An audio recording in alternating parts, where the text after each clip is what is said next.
where it's going, you don't, you know. So yeah, I like surprise and narrative, I think, and humor. I think it's important, both of them. So yeah. Hey, hi, Yakov. I'm sitting right here. So. Yeah. Just out of curiosity, like, did you ever study formally either drawing or writing or any of this stuff, or did you just sort of come into it organically without any training? I studied drawing. I went to fine art school, actually, at SVA. So I studied life drawing and that kind of thing. But as for the rest of it, pretty much picked it up as I went along. Yeah. Actually, the first comic I was in was called Hodags and Hodays, and it was a Williamsburg Xerox comic that Kevin Pyle put together. Who's, yeah. But cartooning was sort of something I drifted into because I left art school and I just had no idea what I wanted to do. So, and I wanted to free up my drawing. I learned drawing in a very precise, rigid way. So, So, should I, oh, okay. All right. Oh, hi.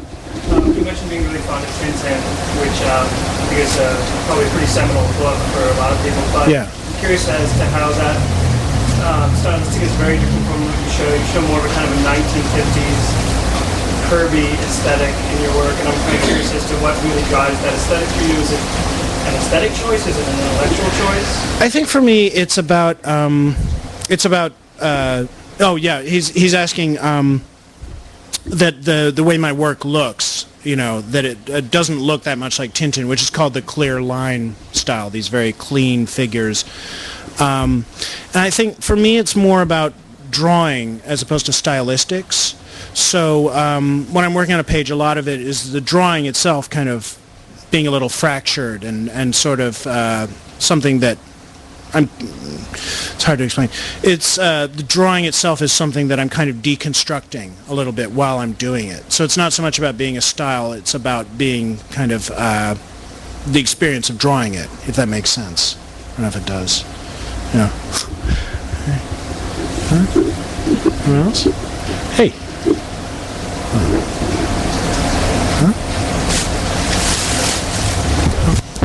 Hi. What's your process? Do you script everything out first, or is it all the art, or?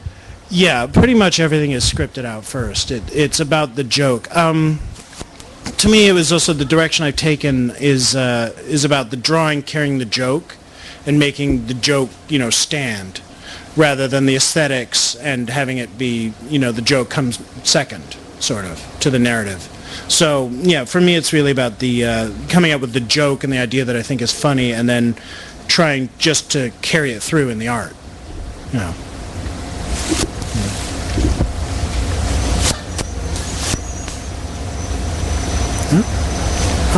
hi.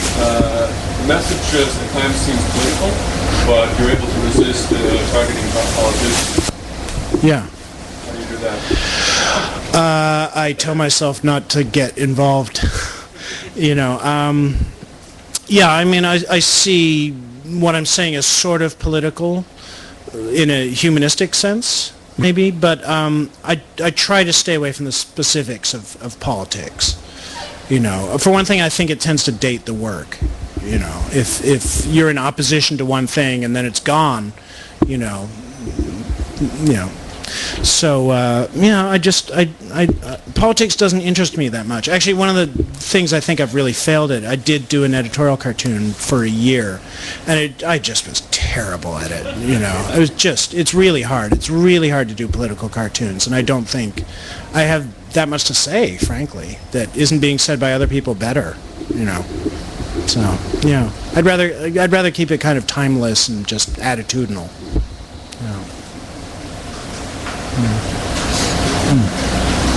Anyone else? Huh? Hey. Have you always been doing these serial comics? So this is the first time you sort of experienced the work of Thrizzle. Yeah. More straightforward narratives? No, not really. I did a couple. The question was whether I've done more straightforward narratives or, and I did a couple at the first, and then I just felt like my strengths were elsewhere. and that, what I had that was at least interesting and different from other people, was going in this direction I've gone in, with very fragmented narratives. I'm very influenced a lot by the sketch comedy I grew up with, shows like SCTV or Monty Python. Those had a huge influence on my writing style, and the kind of drifting from one thing to the next, leaving the joke before it gets tired, But I have been thinking lately I should try to do a graphic novel. I'm just not sure what form it would take and how to do it while preserving what is unusual about my work, or what I like about it, enjoy about it. Hi. Hi. Hi.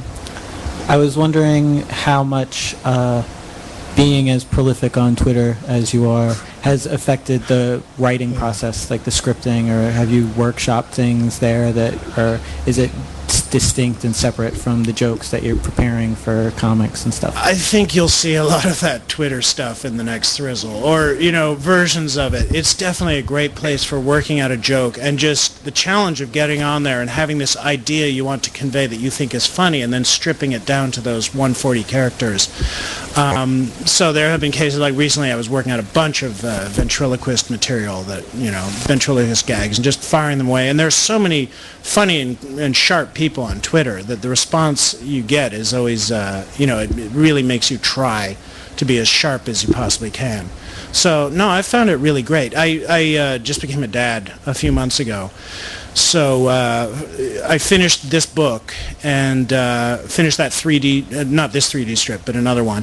So after that, I was just exhausted. I was home all the time, with this tiny baby. So that was when I started doing Twitter, and it was just perfect because I never went out, and I was too exhausted to do anything else. So I really jumped into it. Yeah, and I really enjoyed it a lot. Yeah. Do you have any other television projects planned, or any television interests in the future? Yeah, there are a couple things floating around. I'm working on a script for another network, another cable network, and Adult Swim seems interested in doing something else, so I don't know, we'll see. I hope so. I really enjoyed animating. It was very hands-on for me. The Snake and Bacon pilot, I drew pretty much everything. So it was starting to feel to me like doing comics, in that, I'd do the drawings and really get into what they were happening, and then there they were. So, yeah, I hope so. I really hope so.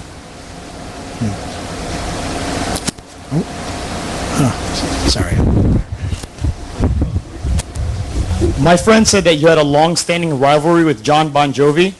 Is this true? And if so, how did it start? It started because of the hair. He has a lot of hair, which, is fine, and I have less hair. So it really was about the hair at first, and then it descended into other things, and, got a little personal and fulsome. But there's been silence lately, so hopefully we're both going to let it rest, for now. Yeah. Anyone else? Oh, Yakov, you had another. Oh. I was just curious. Okay, official. I was curious about your, career trajectory, because when I found out about you first, it was the guy at it's not working. The guy at the comic book store just said, "Here, take this," and it was your first Snake and Bacon book, which was published by some big mainstream publisher, and I'm just not used to discovering new cartoonists that way. I'm just curious if you'd like to mention, how did you get started? How did you turn this into your life, career? Well, like I said, I went to school for fine arts, and wasn't really sure what I had, the choice I had made when I left school. I just didn't know what I wanted to do, and I started drawing and then drifted into comics. And there was this Xerox comic being done in Williamsburg, so I did a few comics and started to feel like maybe this is what I should be doing. And other people told me this is what you should be doing. So, and then it was kind of